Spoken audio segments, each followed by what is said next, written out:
La noche cae en silencio, la luna cuelga, cuelga ya lejos, se empiezan a acomodar las estrellas. Esta es la voz de Lola Beltrán,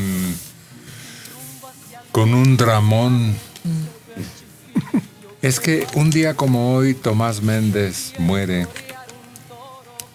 el compositor mexicano, en 1995.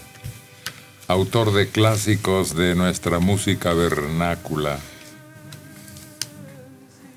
como esta, entre otras, Paloma Negra, Cucurrucucú Paloma, Gorrioncillo de pecho amarillo. Tomás tuvo una infancia feliz y decía a su mamá que le encontraba un gran placer platicar con él porque era muy ocurrente desde la niñez. Y se metió a la W haciendo tareas en que nadie lo tomaba en cuenta como inadvertido. Y de repente, ayudando en ese departamento, a veces aquí, a veces allá en la XCW, conoció a los 3 diamantes con los que hizo amistad y cargaba las guitarras, era muy acomedido, como dicen de alguien, y así fue como se colocó con ellos, cargándoles las guitarras, y más tarde los acompañó en una gira por Estados Unidos y Cuba, y hasta como maestro de ceremonias en las presentaciones de los 3 diamantes. Después finalmente se convirtió en el secretario del trío.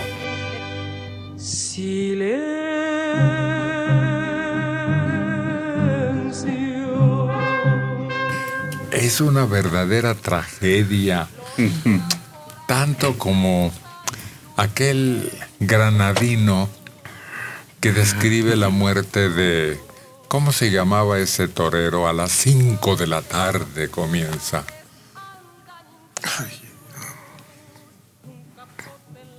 Ahorita nos acordamos. Pero Rafael llegó un día y dio su versión. Sí.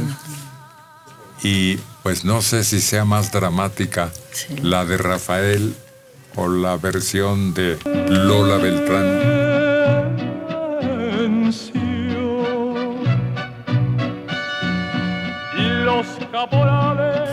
Es una descripción muy curiosa, como si se tratara de una obra de teatro o una novela completa. Y es que realmente los aspirantes a toreros practican, se visten, quieren hablar como ellos y luego se la juegan a veces.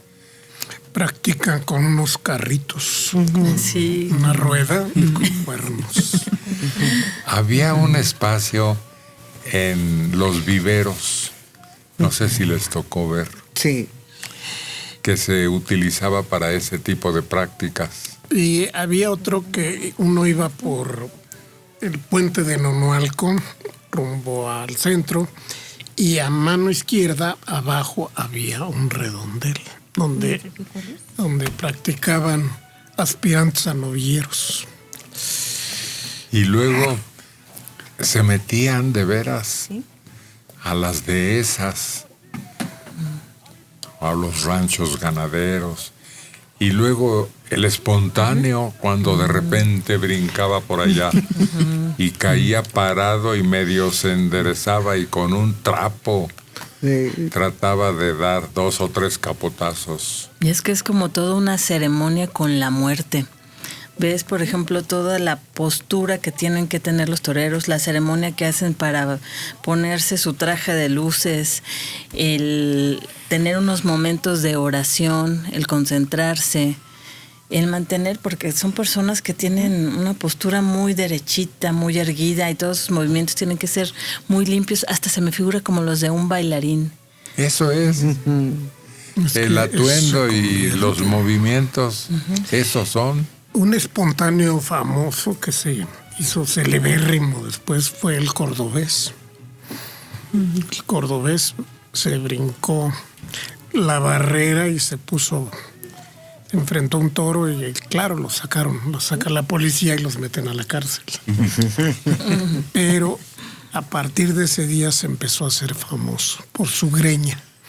Aquí hay un literato, creador de varias novelas. ¿Te acuerdas la frase que inventó o que rescató de alguna parte? Es que decían, bueno, ¿cómo te metes a torero? Si te va a matar, te van a dar una cornada. Pues contestaba él, el torero, el personaje, más cornadas da el hambre. Se volvió famosísimo. A las 5 de la tarde, eran las 5 en punto de la tarde, un niño trajo la blanca sábana. En la muerte, a las 5 de la tarde, de Federico García Lorca. Pero ¿dónde aparece? No lo menciona. El nombre de el torero, porque creo que solo el apodo. Sánchez Heredia, Rodolfo Sánchez Heredia. ¿Sí? Sí. Ah. Es que este no es, este es el que dice Héctor, pero el que dice el nombre es otro poema. El de las 5 de la tarde es de Sánchez Heredia y no hay de otro.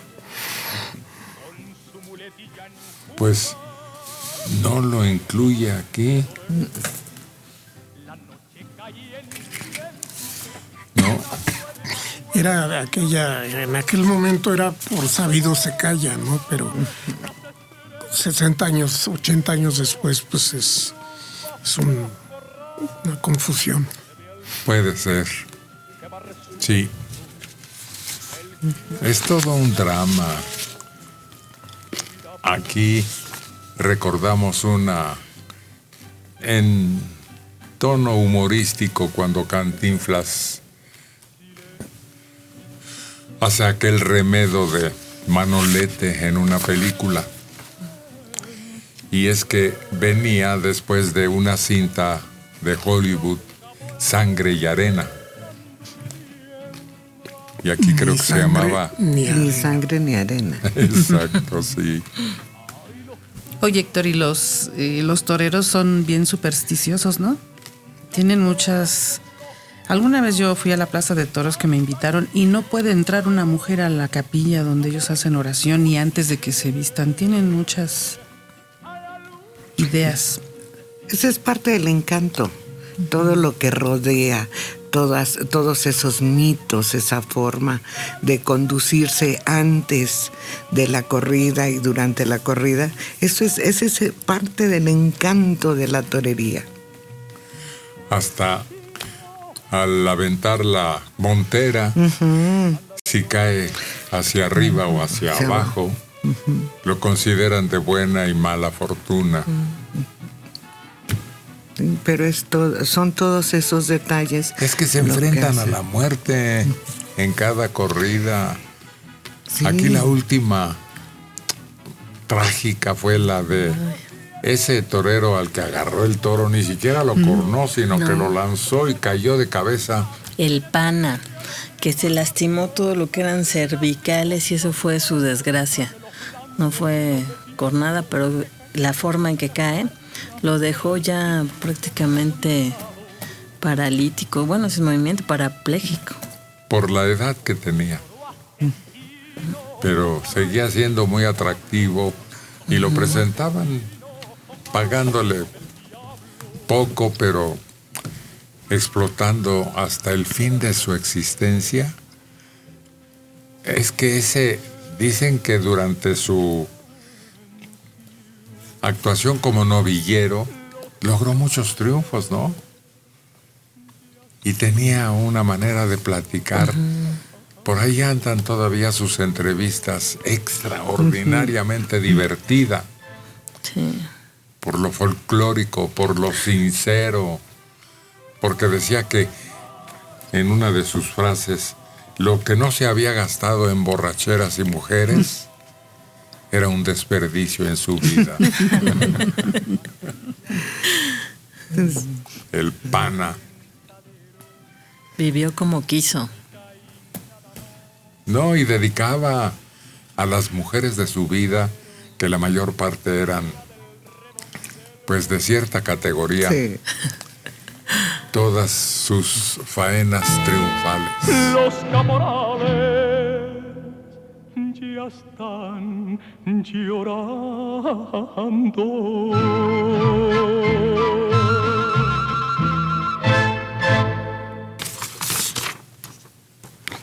Jorge Luis Borja Solís, desde Puebla nos llama. Hace muchos años, un periodista mexicano le preguntó al cantante español Rafael, ¿crees que tu versión de Huapango Torero supera la de Lola Beltrán? La respuesta fue, Lola es insuperable, solo hice una versión diferente. Nos comenta un radio escucha. El nombre del torero al que le cantó García Lorca es Ignacio Sánchez Mejía. Tiene toda la razón. De internet. Debían de estar agradecidos los gachupines que los maestros compositores mexicanos le han dedicado canciones a España. La más grande, la suite española de Agustín Lara. Agustín tiene un monumento. Sí. En España, claro que sí, han reconocido su tarea. Lo tuvo antes que en México. ¿Sí? Acaba rápido, claro. El reconocimiento es allá. Barrio de Lavapiés. Pero entonces también nosotros deberíamos estar agradecidos de las canciones y lo que nos dieron los gachupines. No, se ha sido un intercambio muy intenso en varias versiones de la labor humana entre Cuba y México y España y México y viceversa. Y más que monumentos, la forma en que reciben a los mexicanos en España es lo más agradable. En España hay una cordialidad natural por el mexicano que los visita. Ya Bueno, pasó. ya no. Sí, ya ni pues. quien se acuerda de la... Pero sí, cuando todavía estaba vivo aquello que abrió los brazos a los inmigrantes, todos esos sobrevivientes que sabían históricamente de ese hecho, profesaban un profundo respeto por ello. Sí, pero eran cuando su papá todavía. Sí. Pero ya los nietos. Un poco ¿Sabes les dónde interesa. sobrevive esa admiración? En el cine mexicano viejo, que les gusta. Ah, claro. mucho. Sí. Les encanta, todos son expertos. Antonio Martín Santana. Señor Martínez Serrano, el torero era Antonio Vargas Heredia y tiene una copla española con ese nombre. Muy bien, pues muchísimas Pues ya gracias son dos. por manejar la memoria, que es una virtud muy preciada en nuestra actividad. Ignacio Durán en Gustavo Amadero tiene 81 años. Federico García Lorca, del cual tengo las obras completas, dedicó el poema a las 5 de la ¿De tarde dónde ya? a Ignacio Sánchez Mejía. Tengo el libro donde viene ese poema aquí en la mano. Mejías. Sánchez Mejías. Sánchez Mejías. Felicidades por su posesión y su amor a que derivó de su nombre, ¿no? Lorgiano. Lorquianos. ¿Cómo? ¿Lorquianos? Sí. Y curioso porque lo que decía él es que no tenía ningún libro, que los leía y los regalaba. No atesoraba los libros como una posesión, sino que una vez que estaba leído el libro y usado por él, tenía que ir a otras manos, tenía que ir a otro, tenía que repartirse, tenía que juntarse en algún lugar las bibliotecas. No como aquel cochino que empezaba un libro, terminaba la hoja, la arrancaba y la tiraba y seguía leyendo. La arrancaba y al final solo estaban las pastas. No, yo tenía un amigo que subrayaba las cosas que le interesaban y luego al releer, no intensamente, sino nada más aquello que le había llamado la atención y había hecho una acción así. Pues eso me parece conveniente, leer toda la tesis y después saber que no toda la tesis la iba yo a dejar a colocar en mi mente. Entonces lo importante y esas síntesis pues me sirven mucho. Pero no es importante para los que leen de primera vez. Yo conocí a alguien que tenía así sus libros rayados. Para los que los agarrábamos después, ya no teníamos que leer todo. Ya estaba el libro seleccionado.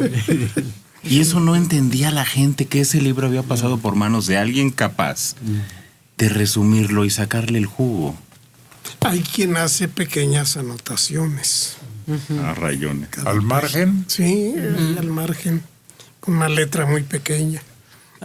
A mí Carballo me enseñó a no leer si no tengo aún en la mano la pluma. Siempre aparecen errores y tiene uno así, tiene uno que apuntarlas al margen.